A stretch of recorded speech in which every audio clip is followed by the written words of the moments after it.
How many brands does రానా గారు own? రానా గారు ఒక మంచి యాక్టరే కాదు, ఒక న్యూ ఏజ్ ఆంటర్ప్రినర్ కూడా. ఒక 5 క్రేజీ బిజినెస్ బిల్డ్ చేశారు. అవి ఏంటంటే, ఫిఫ్త్ది ఐకాన్స్. నేను ఫస్ట్ షాక్ అయింది ఏంటంటే, రానాకి ఇలాంటి బిజినెస్ కూడా ఉందా అని. 2021లో రానా ఐకాన్స్ ని స్టార్ట్ చేశారు. ఇది ఒక management agency for NFTs and metaverse. NFTs and metaverse hype లో ఉన్నప్పుడు స్టార్ట్ చేసిన కంపెనీ అది. చిన్న కంపెనీ ఏం కాదు ఇది. ఇందులో Jeff Bezos, mark Zuckerberg, bill gates లాంటి పెద్ద పెద్ద వాళ్ళందరూ ఇందులో ఇన్వెస్ట్ చేశారు. ఇది ఒక వరల్డ్ క్లాస్ స్టార్ట్అప్. 2022 తర్వాత ఎన్ఎఫ్టీ మార్కెట్ పడిపోవడం వల్ల ఇది కూడా అండర్ గ్రౌండ్కి వెళ్ళిపోయింది అంతే. ఫోర్త్ది యాంట్ హిల్ స్టూడియో.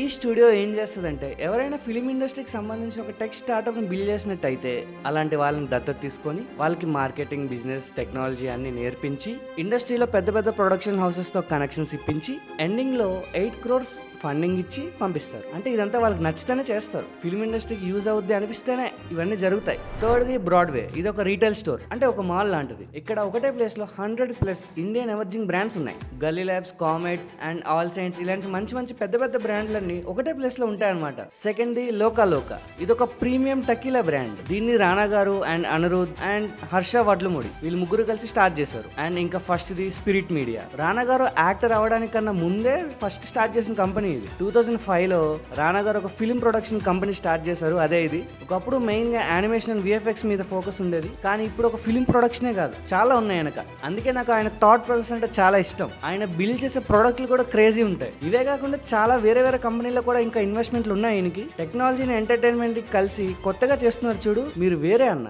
మీరు వేరే.